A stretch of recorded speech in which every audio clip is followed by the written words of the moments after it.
You'll never be like Rachel's mom. Mom, she just gets us." He said it with the ease of someone commenting on the weather. Ethan didn't even glance up from his phone. He just passed the salad bowl to Rachel, then reached across the table for the napkins I had carefully folded that morning. Rachel chuckled, light and dismissive, like it was some inside joke I wasn't part of. Maybe I never had been. I stood there holding the pitcher of water mid-pour, and for a second I didn't move. My fingers were clenched just tight enough to whiten my knuckles, but my face stayed soft. I smiled, nodded, sat down, and passed the bread. I didn't ask what Rachel's mom did that was so perfect. I didn't mention the baby blanket I'd crocheted myself, or the late-night calls I took when their daughter had colic. I didn't remind him that it was my freezer they filled every week, or my car they used for appointments. I didn't say any of that. That night after they left, I stood at the sink washing the dishes. The sponge slipped from my fingers twice, and each time I bent to retrieve it, the ache in my lower back throbbed a little harder. I used to think those aches were from getting older, but that night they felt like something else, like grief. I stared at the window above the sink where a crooked sticker of a sun used to be when Ethan was 5. He'd stuck it there after a doctor's visit, saying it was to keep me company while I did the dishes.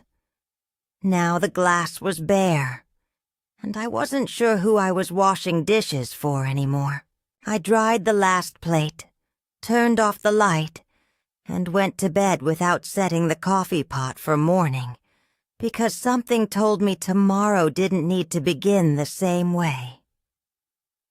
I wasn't born into much, but I always made sure Ethan had what he needed. When he chipped a tooth falling off his bike, I got a second job to cover the braces. When his first car broke down on prom night, I paid for the tow and the repairs, and still gave him gas money for the next week. After his father died in that scaffolding collapse, I didn't sit down and cry. I filled out financial aid forms and picked up extra shifts, making sure Ethan didn't have to pause his college plans. When Ethan married Rachel, I offered to help with the wedding. She said her mother already had it handled, so I just handed over a check for the photographer quietly. No strings, no spotlight. Then came the baby, my first grandchild. I bought the crib, the mattress, the stroller, with the fancy suspension system. I painted the nursery while they were at work. I filled the closet with onesies in every size up to 12 months. I even stocked their fridge. Rachel's mother flew in for the baby shower. She wore heels too high for that muddy backyard and gave a speech about motherhood and elegance. Everyone clapped. I paid for the catering and stood near the trash bags afterward, collecting paper plates and wiping down folding chairs. That night, over a dinner of leftover pasta, they laughed about how wonderful the event was. Rachel gushed over her mother's toast, her outfit, her grace. Ethan agreed, saying it made the day feel elevated. No one looked at me. No one said thank you. I went home that evening with a stain on my sleeve and an unopened thank you card I had written to myself in case they forgot. I placed it in my dresser drawer and left it there. The next morning I woke early, not to cook for anyone, not to check on the nursery, just to check my bank account.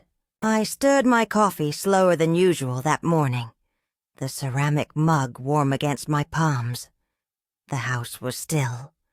I sat at the kitchen table, opened my laptop, and pulled up my online banking. My fingers didn't hesitate.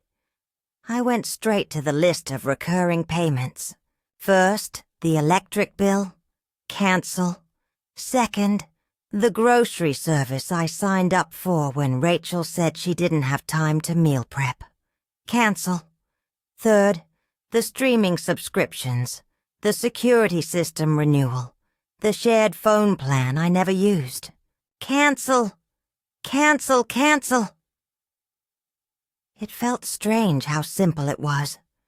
Just a click, as if undoing years of effort could be handled by a soft tap of the index finger. There was no anger in me, no dramatic music swelling in the background. Just calm, tired, bone-deep calm. I closed the laptop gently, took a long sip of my coffee, and let the silence settle in like a friend who finally understood me. Then I walked to the front door and opened the mailbox. Inside was a single envelope with my name printed across the front. I knew what it was before I opened it. The car title still registered in my name. I had paid off that sedan in full after Ethan's first promotion. He was supposed to transfer ownership months ago, but hadn't gotten around to it. I stood there a moment, thumbing the edges of the paper, then carried it inside and slipped it into the drawer with the unused thank you card. Rachel once said I was too sentimental. Maybe I am, but not anymore. I set the kettle back on the stove, poured what was left of my coffee down the sink, and reached for the folder labeled Documents Personal. It was time to make one more change. 3 days passed. I didn't hear from Ethan or Rachel, not even a missed call. The silence was nothing new, but this time it felt intentional, like I'd quietly stepped out of their orbit, and they hadn't noticed the space I left behind. That morning, while sorting through emails, one caught my eye. The subject line read, "Thank you for your purchase." I clicked it without thinking, expecting some store promotion or an old subscription I'd forgotten to cancel. But it wasn't that. It was a receipt from a spa, a full-day package, deep tissue massage, luxury facial, wine pairing, eucalyptus steam treatment. Total 547 tortillas booked for Saturday under Rachel's name. My stomach clenched. I scrolled down to the payment section. There it was, my card, the one still linked to the shared baby account I'd opened when their daughter was born. I'd meant for it to cover diapers, medicine, maybe a doctor's visit. Essentials, not wine pairings and eucalyptus steam. At the bottom of the invoice was a note. Self-care before Cabo. I hadn't heard a word about a trip. I closed the email and opened the banking app. The baby account was nearly empty, under $50 left. Every transaction tracked and logged, most from high-end delivery services and boutique baby clothes. And now this. Rachel didn't ask. Ethan didn't tell me. I stared at the screen, numb. Then I clicked to remove the card. It took less than a minute. I stood up from the kitchen chair, walked to the drawer, and pulled out the folder labeled Documents Personal. Inside, tucked behind the card title and old receipts, was a printout I hadn't touched in a while. The deed to the cabin, not the beach house, not the main property. The small place in Oregon I'd inherited from my aunt. Remote, quiet, paid off and still completely in my name. I spread it out on the table, smoothing the creases with my palms. Then I picked up the phone. Rachel's mother had always arrived after the work was done.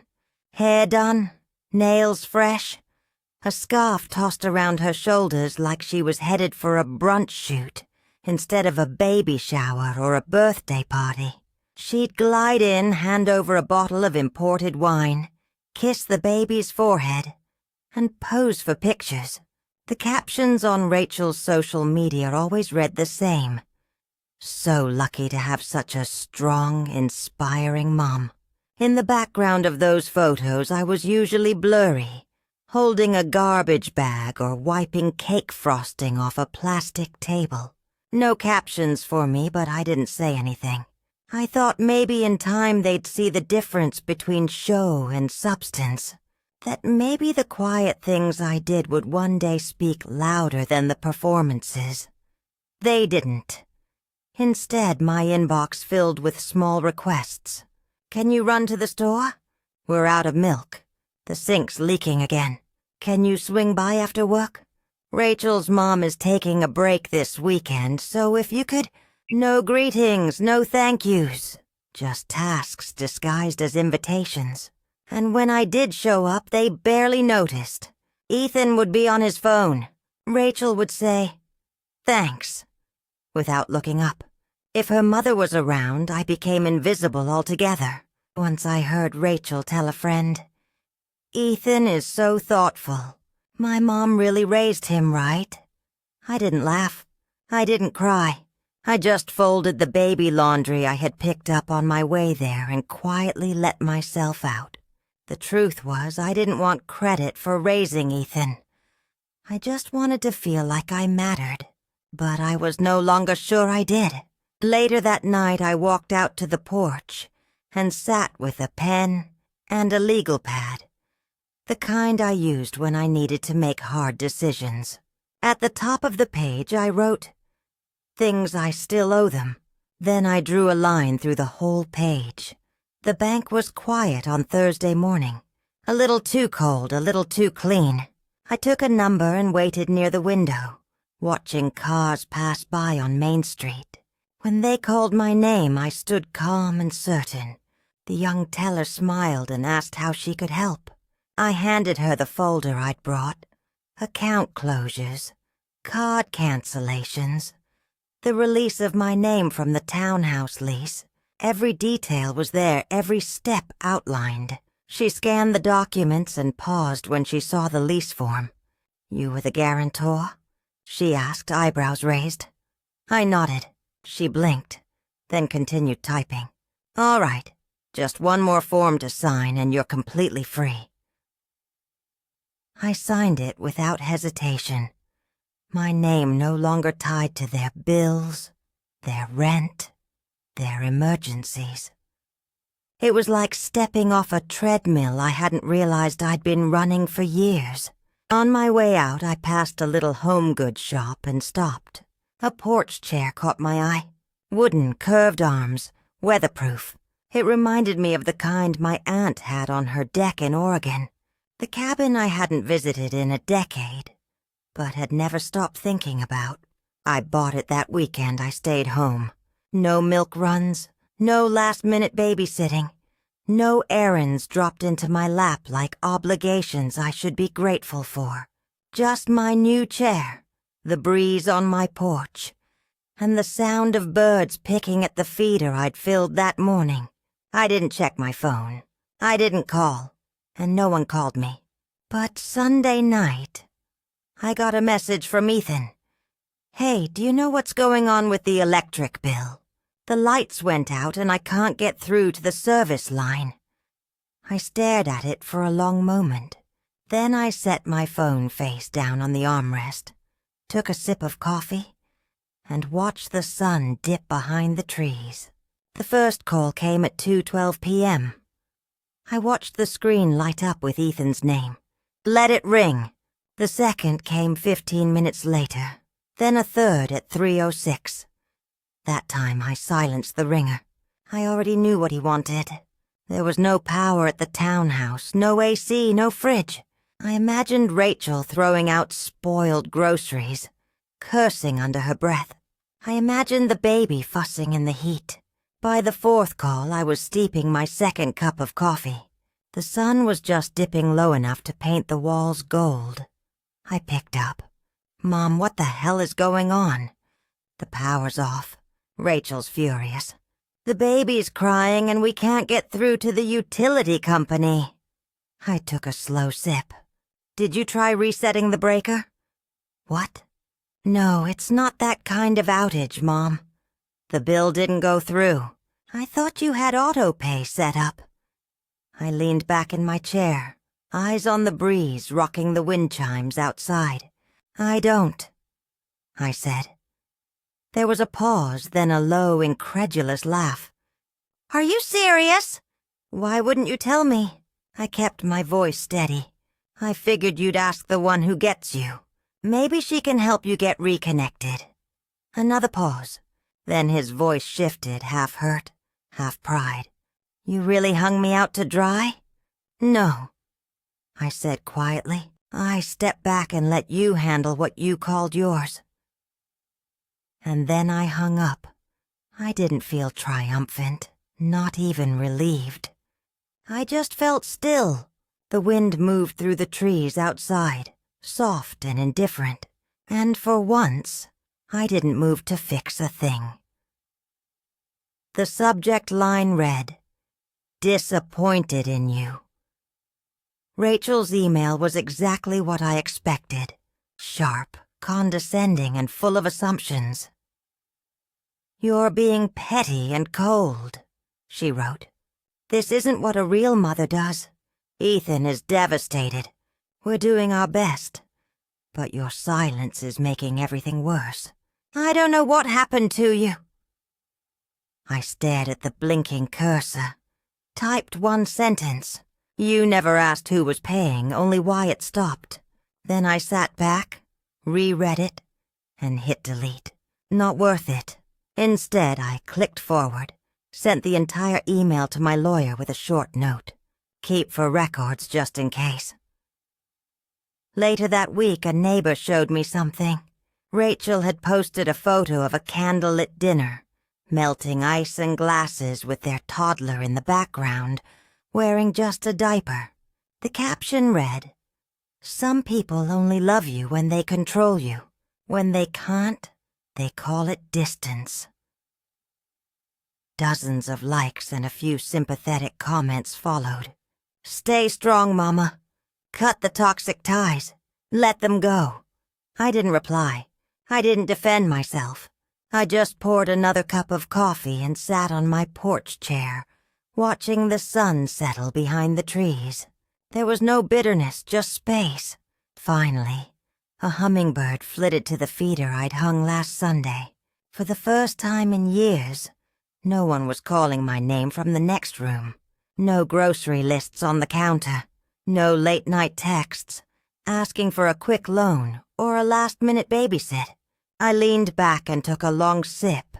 The silence didn't hurt. It healed. Inside, the phone buzzed again. Another call. I didn't move because I already knew who it was. A neatly worded email arrived just after noon. It was from the new property management company overseeing the townhouse. They were updating records, reviewing leaseholders, and had a simple question. Would you like to transfer the lease or let it lapse at renewal? I sat back in my chair. My name was still at the top of the lease, first and only. Ethan had never signed a single page. The original deposit, the renter's insurance, even the utility setup had all come from my accounts. Not once had he asked. Not once had I explained. It was just expected like so many things had been. I hovered over the keyboard, typed 2 words, "No renewal," then hit send. The next day, the call started again. I didn't answer.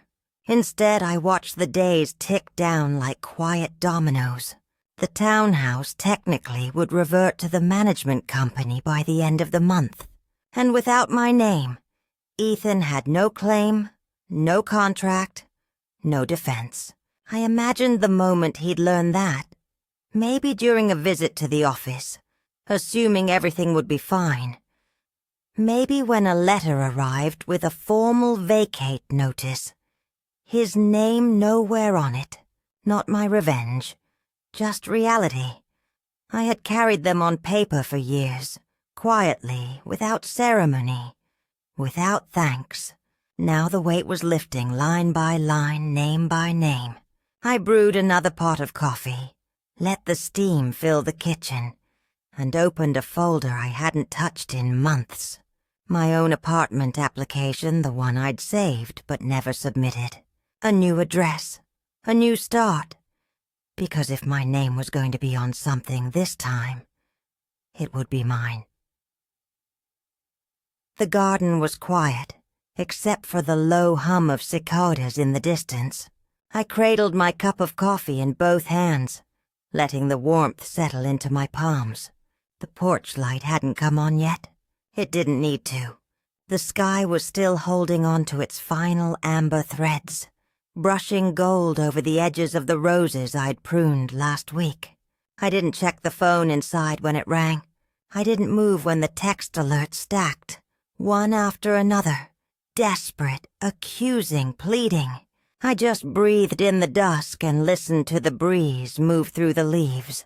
For years I thought love was measured by how much you gave, how much weight you carried without complaint. Now I knew the truth. Love that requires erasure isn't love. It's consumption. And I was done being consumed. The coffee had gone cold in my cup, but I didn't mind. Tomorrow I'd brew another. For me, not for them.